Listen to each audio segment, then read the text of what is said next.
negara legend yang disebutkan dalam Injil, ya, Sofir atau Ofir, itu Suvarna Bhumi.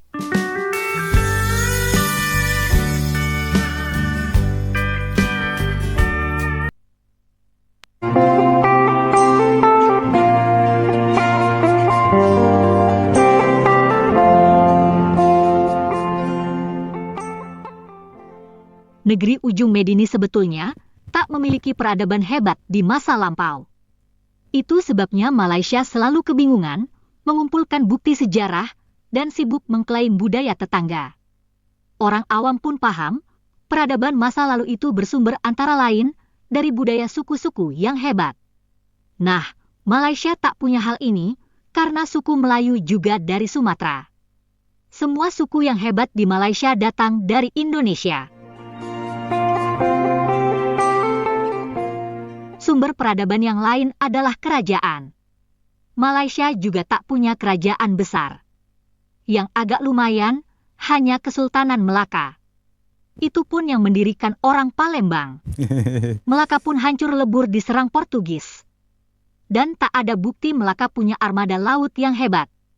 Lalu ada lagi Kerajaan Kedah Tua. Kabarnya batunya sangat tua. Tapi tidak ada bukti sama sekali peradaban hebat, apalagi sampai berpengaruh di Asia Tenggara.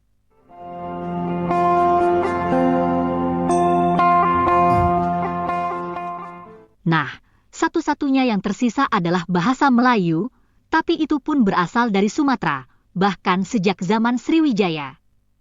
Karena itu, Malaysia amat mati-matian urusan bahasa Melayu. Jangan heran bila mereka kemudian bikin konsep ilusi alam Melayu. Tujuannya biar semenanjung Malaysia tampak hebat, karena akan bercampur baur dengan peradaban Indonesia. Orang Malaysia pun merasa paling memiliki Sriwijaya, padahal bukti-bukti sejarah jelas bahwa kerajaan ini berada di Palembang. Berkaitan dengan peradaban masa lampau, ada seorang ahli bahasa Indonesia dari Rusia, bernama Tatiana Denisova. Dia kemudian dibajak menjadi ahli bahasa Melayu dan seringkali juga bicara mengenai tamadun Melayu. Lucunya, dia justru lebih banyak menggambarkan kehebatan nenek moyang Indonesia. Berikut ini videonya.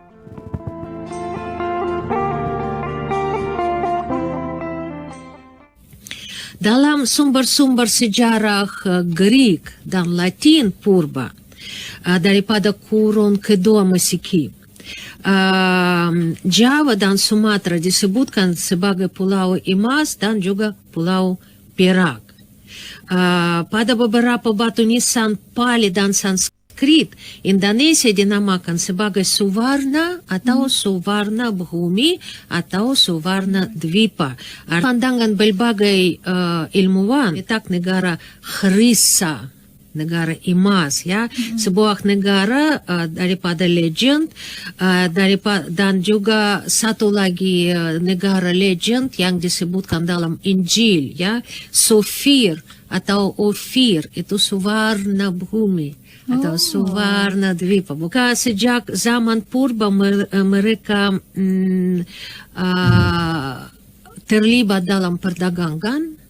Dan jalan perdagangan dikeliling itu lautan, ya, itu menurut pandangan seorang ilmuwan Rusia, Kulanda nama dia, terdapat bukti bahwa penduduk Nusantara mempunyai hubungan lautan dan pelayaran dengan Timur Tengah, Afrika, India, Madagaskar, Mediterranean Sea dan sebagainya, ya, sebelum Masehi. Sebelum dunia terbuka, ya, sebelum Masehi. Sebelum Masehi lagi. Salah satu ilmuwan daripada Indonesia juga menegaskan bahwa walaupun kita tidak mampu memastikan tarikh yang tepat bila pelayaran itu mulai, ya, atau sekurang-kurangnya menurut pandangan mereka, ya, sekitar 2000 tahun sebelum Masehi, 2000 tahun artinya sudah 4000 tahun dahulu. Orang penduduk di sini memang sudah berlayar dan berniaga bukan hanya di kawasan lautan sendiri, tapi juga kepada Madagaskar, Formosa, New Zealand, dan sebagainya. Ya, China mencatatkan kehadiran kapal-kapal yang sangat besar, sekitar 50 meter panjang, ya, yang boleh membawa kargo seberat antara 250 sehingga 1000 ton dan penumpang seramai 600-700 orang. Ada orang disebutkan bahwa ada kapal-kapal besar yang boleh membawa 1000 orang sekaligus. Ya.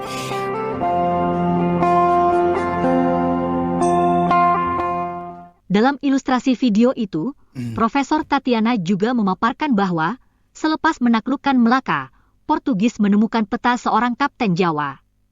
Afonso de Albuquerque menulis bahwa dalam peta kapten Jawa itu ada peta Tanjung Harapan, Portugal, Brazil, dan Laut Merah. Data lain menunjukkan ahli geografi Yunani juga menyebut adanya kapal besar yang datang dari tempat yang lebih timur dari India.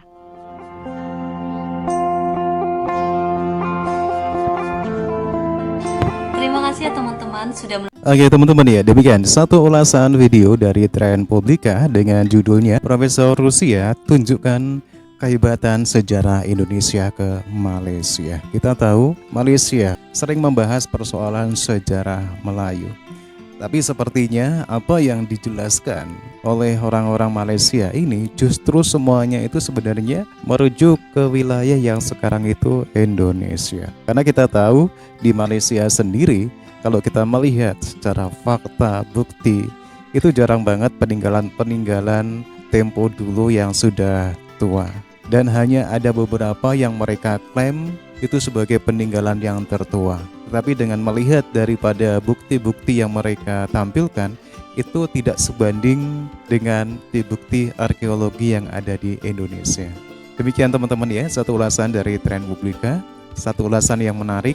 Dan menurut teman-teman gimana? Silakan teman-teman bisa berkomentar. Jangan lupa dukung channel ini dengan cara like, juga subscribe. Terima kasih dan wassalamualaikum warahmatullahi wabarakatuh.